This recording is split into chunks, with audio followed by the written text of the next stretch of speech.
नमस्कार दोस्तों। कर्क राशि वाले व्यक्तियों के लिए 2021 की हार्दिक हार्दिक शुभकामनाएं। यह वर्ष सुख शांति समृद्धिदायक हो, ऐसी हमारी मंगल कामना है।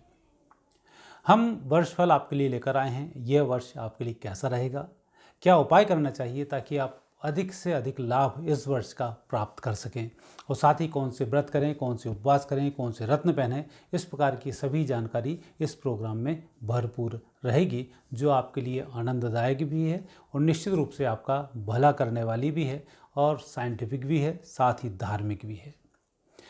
तो जल्दी से हम आपकी राशि की शुरुआत करते हैं। सबसे पहले देखते हैं आपके स्वास्थ्य के देवता कौन हैं। आपके स्वास्थ्य के देवता बनते हैं भगवान शंकर जी, हनुमान जी, गणेश जी। उनकी विशेष कृपा आपके ऊपर इस वर्ष बनी रहेगी और आपके स्वास्थ्य में इजाफा होगा। जहाँ तक कहीं गंभीर रोग आपको चल रहे होंगे तो भगवान शिव की आराधना आप करें, उससे आपकी समस्याओं का निदान मिलेगा, आप स्वस्थ भी होंगे। और महामृत्युंजय के जाप यदि आप कर सकें तो मार्च, अप्रैल, मई इन 3 महीने में से कभी भी सोमवार के दिन करा सकते हैं। आपके पूर्व जन्म के जो देवता हैं वह हैं हनुमान जी। इनकी कृपा से आपका पूर्व जन्म भी सफल रहा, इस जन्म में भी आप कहीं ना कहीं उनसे जुड़े हुए हैं, जो आपको लाभ प्रदान कर रहे हैं। आत्म जागृति के लिए, साथ ही पुराने दोषों को मिटाने के लिए हनुमान जी की आराधना आवश्यक है। हनुमान बाहु का पाठ कर सकते हैं, हनुमान अष्टक का पाठ कर सकते हैं। ऐसा करने से पूर्व जन्मकृत दोष आपके समाप्त होंगे और आपकी तरक्की होगी।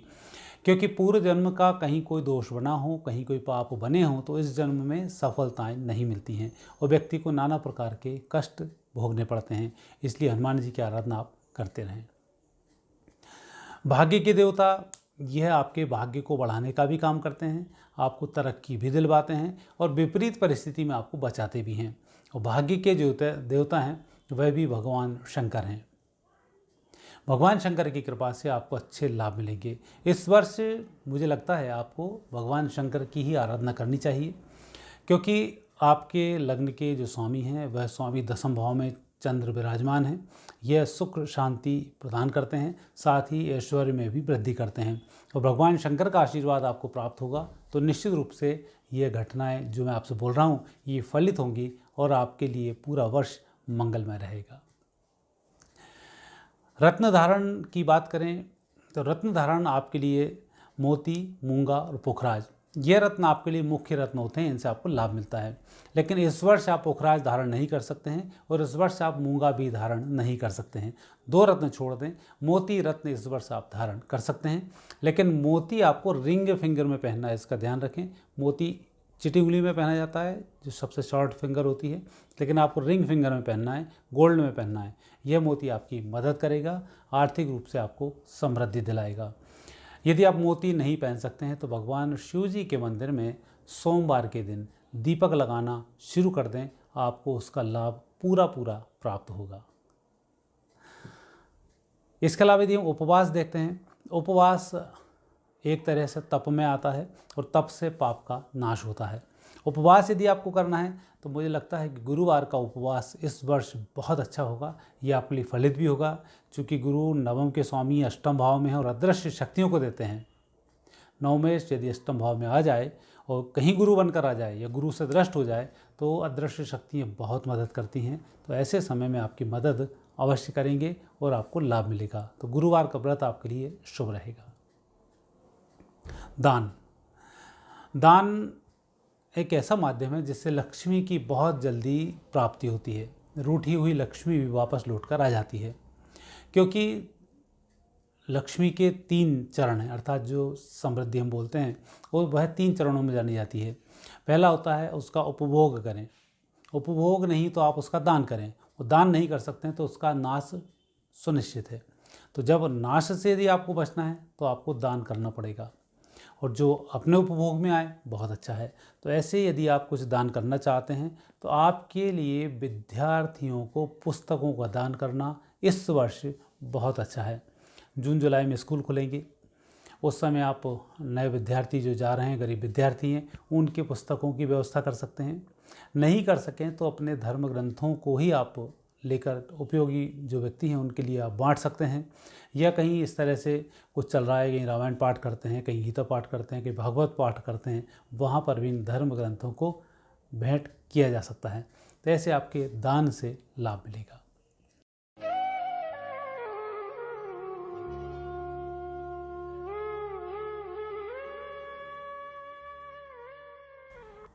विद्यार्थियों के लिए 2021 बहुत शुभ है। आपके चतुर्थ भाव के स्वामी दसम भाव से बैठकर चतुर्थ भाव को देख रहे हैं।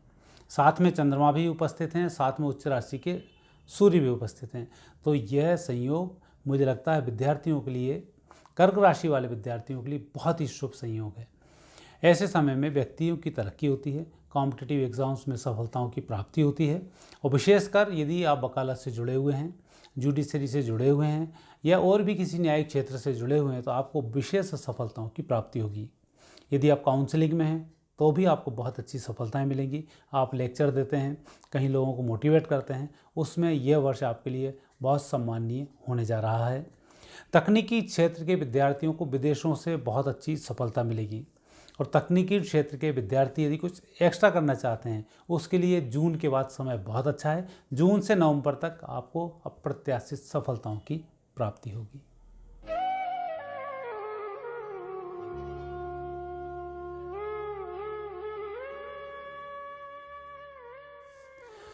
गृहिणियों के लिए तो यह वर्ष मुझे लग रहा है बहुत अच्छा होगा, क्योंकि आपका स्वामी ही चंद्रमा है, और जहाँ शुक्र सूर्य का संबंध मिल जाए, चंद्रमा मजबूत हो जाए, तो गृहिणियों के क्या कहने। तो निश्चित रूप से अभी तक आपके भाग्य से परिजनों को लाभ मिल रहा था, अब आपको भी लाभ मिलेगा। सबसे पहले आपके स्वास्थ्य में सुधार होगा। दूसरा, आपको अपने परिवार के लिए गुरुवार के व्रत करना चाहिए, उससे परिजनों को फायदा होगा। तीसरा, आप अपने किचन की साफ़ सफाई करें। यदि आपने पुताई नहीं करवाई है तो इस वर्ष किचन की तो पुताई करा लें, सफाई पूरा करके किचन को बाहर करें। नव वर्ष जब भी आप मनाएं, क्योंकि नवरात्रि जब प्रारंभ होगी उससे पहले आपको अपने घर की विशेष किचन की साफ़ सफाई कर लेनी चाहिए, क्योंकि जब योग संयोग ऐसे बनते हैं कि लक्ष्मी के लिए लक्ष्मी आगमन का संकेत हो, तब किचन को अप टू डेट कर लेना चाहिए। मेरा तो यहाँ तक मत है, किचन को यदि सुधार लिया जाए, किचन से प्लास्टिक के डब्बे अलग किए जाएं, स्टील के डब्बे ला के रख सकते हैं, या इन डब्बों को साफ़ सुथरा करके भी रखा जा सकता है। किचन के किसी कोने में मकड़ी के जाले नहीं होना चाहिए। ये सिर्फ कर्क राशि वालों के लिए और इस वर्ष का ही है। और आप अपने किचन में प्रतिदिन सायंकाल देसी घी का दीपक जलाएं। ऐसा करने से आपको सुख शांति समृद्धि की प्राप्ति होगी और आप लोगों के लिए भाग्यशाली भी रहेंगे। यदि आप घर में ही काम करते हैं, कुछ पढ़ लिख कर कुछ नया कार्य करना चाहते हैं, तो उसके लिए भी समय जुलाई के बाद अच्छा आएगा, आप कुछ नया कर सकते हैं। लेकिन मैं तो पत्रिका के हिसाब से यही कहूँगा कि इस वर्ष आप अपने व्यवसाय को करने के स्थान पर, अपनी नौकरी करने के स्थान पर, अपने बच्चों के और अपने पति के और अपने परिवार के लिए कुछ उपाय छोटे छोटे कर डालें, उससे उनकी उन्नति जरूर होगी। हालांकि आप सर्विस में हैं तो उस बात की चिंता नहीं है कि आप सर्विस छोड़ें, सर्विस में आप लगे रहें, पर ये उपाय ज़रूर करें। इस उपाय में सोमवार के दिन भगवान शंकर जी के मंदिर में दूध चढ़ाना है। दूध रखना है रविवार को शाम को। चांदी का कोई बर्तन हो तो उस बर्तन में रख लें, नहीं हो तो कांच के आप बर्तन में थोड़ा सा दूध निकाल कर रख लें। इसको आप अपने जहाँ भोजन बना रहे हैं, भोजन जैसे बनाते हैं सामने तरफ मुँह करके, तो सीधे हाथ तरफ आप अपने गैस के साइड में, या आप चूल्हे पर हैं तो चूल्हे के बाजू में सीधे हाथ तरफ, अर्थात जहाँ आप चूल्हा देख रहे हैं वहाँ सीधा हाथ। यदि आप चूल्हे की तरफ पीठ करेंगे तो उल्टा हाथ होगा। तो सीधा तरफ दूध का गिलास भर के रखें। सोमवार को भगवान शिव जी का उससे अभिषेक कर दें। आपके परिवार के लिए रामबाण सूत्र है, पूरे वर्ष यह कार्य करता रहेगा। और मुझे दिखता है कि आप जनवरी से भी इस कार्य को कर सकते हैं, नहीं हो तो नवरात्रि से तो आप प्रारंभ कर ही दें।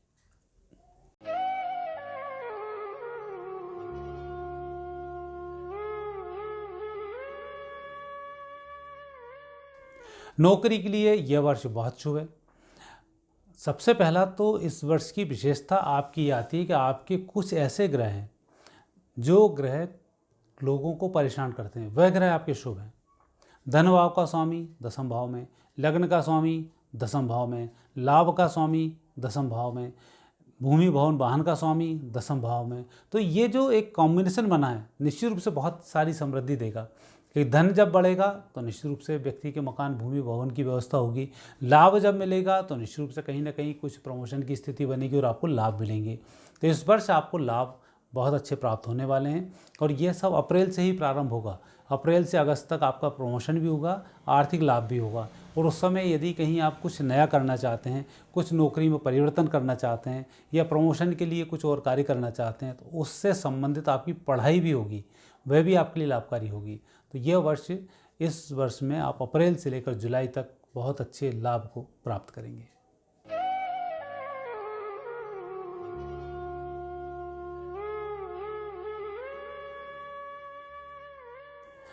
व्यवसाय को यदि देखते हैं तो व्यवसाय के जो स्वामी हैं वो मंगल हैं, वह 12वें स्थान पर विराजमान है।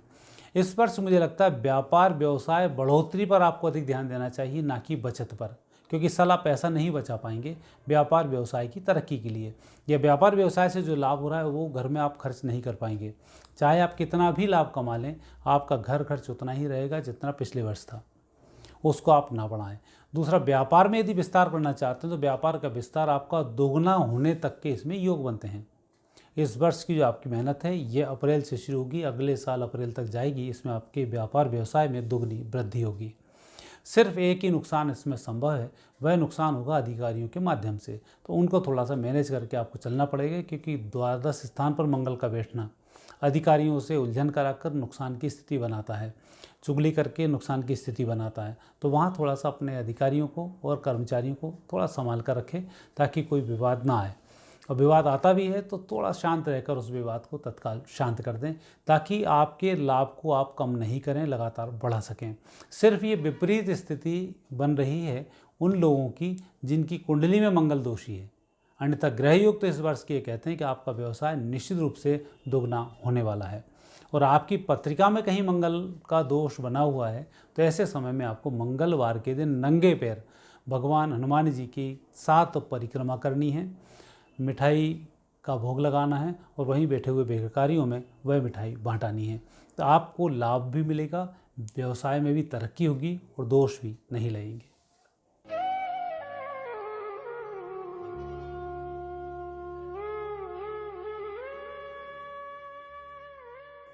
स्वास्थ्य के एक स्वामी तो भगवान शंकर हैं, चंद्रमा आपके स्वामी हैं। तो निश्चित रूप से थोड़ा सा जब चंद्र स्वामी हो तब व्यक्ति को कफ कोल्ड की थोड़ी सी प्रॉब्लम रहती है, तो उसका आपको थोड़ा ध्यान देना होगा।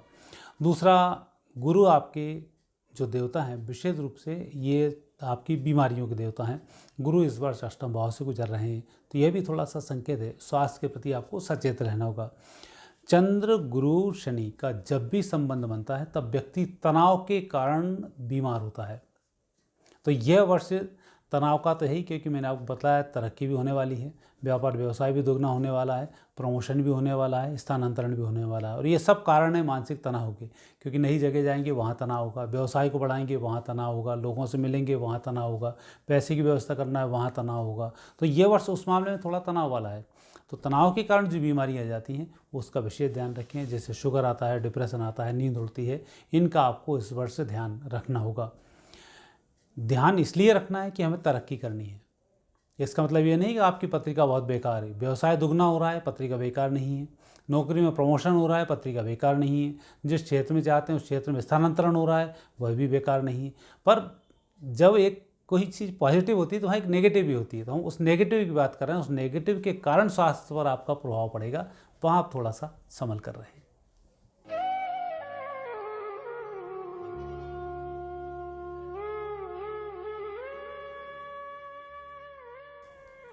आपकी मित्रता, आपका विवाह और आपका वैवाहिक जीवन, यदि हम इसको देखते हैं तो निश्चित रूप से कर्क राशि की महिलाओं के लिए, तुला राशि के पुरुष, मिथुन राशि के पुरुष, कन्या राशि के पुरुष, वृषभ राशि के पुरुष बहुत शुभ होते हैं और ये आपकी तरक्की कराते हैं।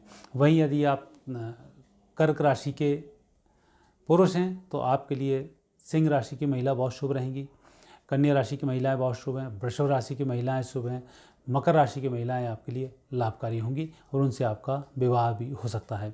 और विवाह की यदि हम देखते हैं तो विवाह के योग इस वर्ष थोड़े से कमज़ोर हैं, लेकिन नवंबर के बाद आपके विवाह के योग बनते हैं। 2021 में आपके मांगलिक कार्य नवंबर से लेकर मई 2022 के अंदर होंगे। गुरु अभी थोड़े से कमज़ोर हैं, यदि विवाह की स्थिति बनती भी है तो गुरु की शांति करने के बाद विवाह करें, ताकि आपका वैवाहिक जीवन सुखमय बना रहे। वैसे वैवाहिक जीवन आपका सुखमय रहेगा और यह वर्ष चूँकि अच्छा वर्ष है इसलिए मांगलिक कार्य भी होंगे। आपका नहीं होगा, परिवार में होगा, उससे आपको लाभ मिलेगा।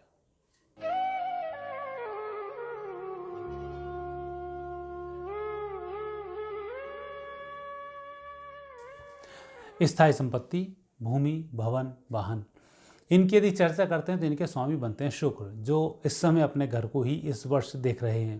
तो ये संकेत है कि इस वर्ष आपकी मनोकामना पूरी होगी। स्थायी संपत्ति की, भूमि, भवन, वाहन के सुख अवश्य प्राप्त होंगे।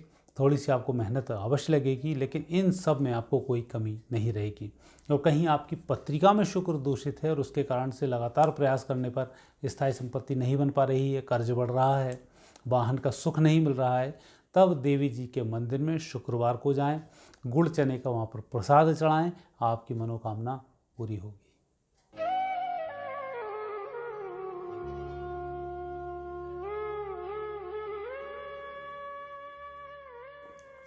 कोर्ट कचहरी वाद विवाद को देखते हैं तो उनके स्वामी बनते हैं गुरु, साथ ही जीतने के स्वामी बनते हैं बुध और उस स्थान पर बैठे हुए हैं मंगल। तो इस वर्ष आपको तनाव रहित रहकर कार्य करना है, अपनी तरक्की पर ध्यान देना है, ना कि कोर्ट कचहरी पर ध्यान देना है। बाई चांस कुछ स्थिति बनती भी है तो आप ऊपर ही ऊपर उस चीज़ को निपटा लें ताकि आपको कोर्ट कचहरी के चक्कर ना लगाने पड़े, क्योंकि ज्योतिष शास्त्र में कोर्ट कचहरी को यम का स्थान माना गया है, बहुत अच्छा स्थान नहीं माना गया है। जब आपके ऊपर आपदा विपदाएँ आने लग जाएँ, बहुत परेशानी आ जाए, तब ऐसे समय में कोर्ट की बाउंड्री वाल पर थोड़ी सी शक्कर डालने से आपकी परेशानियाँ हल हो जाती हैं।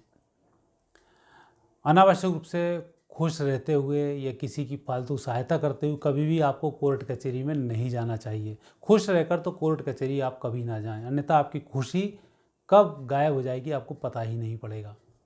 कि ये स्थान यम का स्थान है, बहुत अच्छा स्थान नहीं है। यहाँ रहने वाले चाहे वकील हों, चाहे जज हों, चाहे जिनके ऊपर केस चल रहे हैं वो लोग हों, मानसिक रूप से पीड़ित होते हैं, गंभीर बीमारियों का शिकार होते हैं, स्पाइन की प्रॉब्लम के शिकार होते हैं, मोटापे के शिकार होते हैं। तो ये जो चीज़ें हैं यहाँ पर देखने को मिलती है कि कोर्ट कचहरी में जाने से पहले हनुमान जी के मंदिर में दर्शन करना और कोर्ट कचहरी में आने के बाद हनुमान जी के दर्शन करना आवश्यक है, तब जाकर कहीं विजय सिंह की प्राप्ति होती है।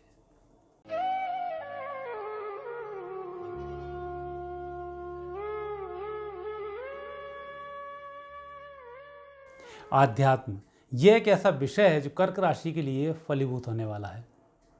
आपकी राशि के स्वामी दशम भाव में हैं और भाग्य के जो स्वामी हैं जिनके माध्यम से आध्यात्म फलित होता है वह गुरु हैं और अष्टम भाव में हैं। अदृश्य शक्तियों के गुरुदाता हैं। पंचम भाव के जो स्वामी हैं वह मंगल हैं, जो वहाँ से अष्टम स्थान पर बैठे हुए हैं, अर्थात द्वादश स्थान पर मंगल विराजमान है। हनुमान जी की साधना आपके लिए बहुत अच्छी होगी और यदि आप साधना ऐसी करना चाहते हैं, तंत्र मंत्र से संबंधित हो, झाड़े से संबंधित हो, तो हनुमान जी की आप साधना करें, उससे आपको लाभ मिलेगा। क्योंकि इस समय में बहुत से रोग लोगों की नज़रों के कारण बिगड़ रहे हैं, हो रहे हैं। लोगों की नज़रों के कारण कई बार आप भी परेशान हो जाते हैं। तो इन परेशानियों से मुक्ति के लिए हनुमान जी आपके इस वर्ष एक साधन है जिनके माध्यम से आप बचे रहेंगे और लोगों की सहायता करते रहेंगे। तो आध्यात्मिक रूप से आपको रामचरितमानस का पाठ करना चाहिए। जितना पाठ कर सकें उतना आपके लिए अच्छा होगा और आपकी तरक्की सुनिश्चित होगी। मित्रों, यह था कर्क राशि वाले व्यक्तियों का वार्षिक भविष्यफल 2021। यह आपको कैसा लगा उसके लिए आप हमें लाइक करें, हमारे चैनल को सब्सक्राइब करें, आइकॉन बटन अवश्य दबाएं ताकि हमारे जितने भी आने वाले प्रोग्राम हैं आप तक तत्काल रूप से पहुंच सकें। आप भी लाभान्वित हों, हमसे आप भी लाभान्वित हों और आपसे हमें भी लाभ मिले।